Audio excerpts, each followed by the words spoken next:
What was the other thing I was gonna say? Yeah.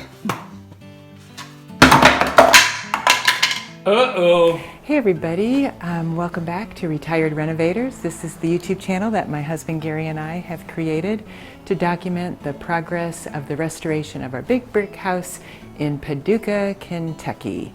And today I wanted to talk about mixing old wood and new wood when you're rebuilding something. I've been thinking about this a lot because I've seen a number of videos where they recommend throwing out the old lumber and just using new.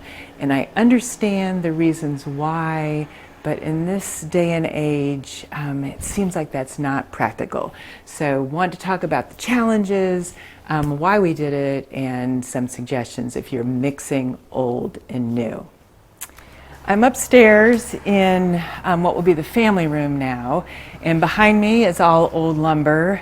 And I don't know if you can tell, but I have it organized in lengths and also how damaged the wood is. So it's 9-foot ceilings up here. Depending on what kind of header we're using, we need anywhere from 103 inches to 105 inches.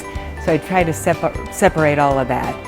We're using lots of old wood upstairs because we tore down all of the walls basically, so we had a lot of lumber and thought, well, it's here, we should go ahead and use it. So let me show you some of the lumber. So all of this back here, this is what we call the window bedroom. It's almost primarily old lumber. We've got some new lumber for the foot plates because we didn't have long enough, and the headers. But we tried to group all of the old lumber together so we know that this is old lumber. So we tore down, as we were tearing down most of the walls, and then also there were some drop ceilings that we tore down. We discovered that the joist used for the drop ceiling, some of that was really nice wood. So this is an example of one of the pieces. It's 12 feet. Oh, you can't even see it. Wait a minute.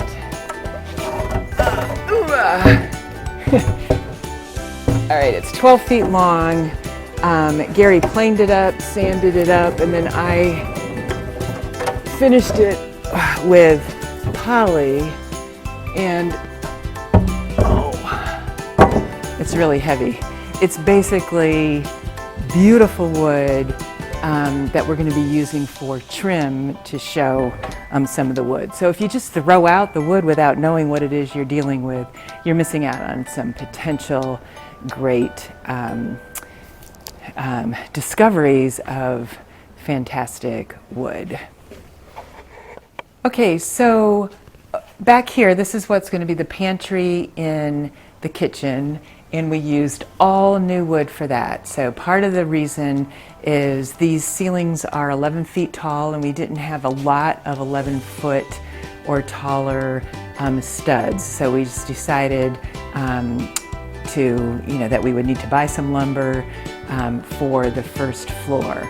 So you'll notice all the wood here is new around the pantry.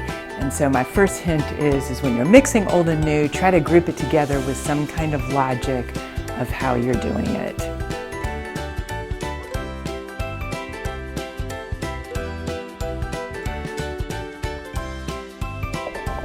So back here is some of our old lumber, and we've got some really tall lumber pieces. Old wood, it's super strong, which is both good and bad. It's good because it's super strong.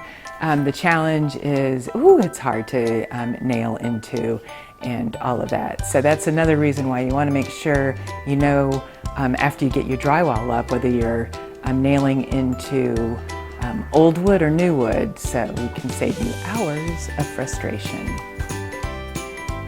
If you could take just a moment and hit subscribe, we'd really appreciate it. It lets us know that someone's watching the video, and it makes us feel good, and it's free. So thanks a lot.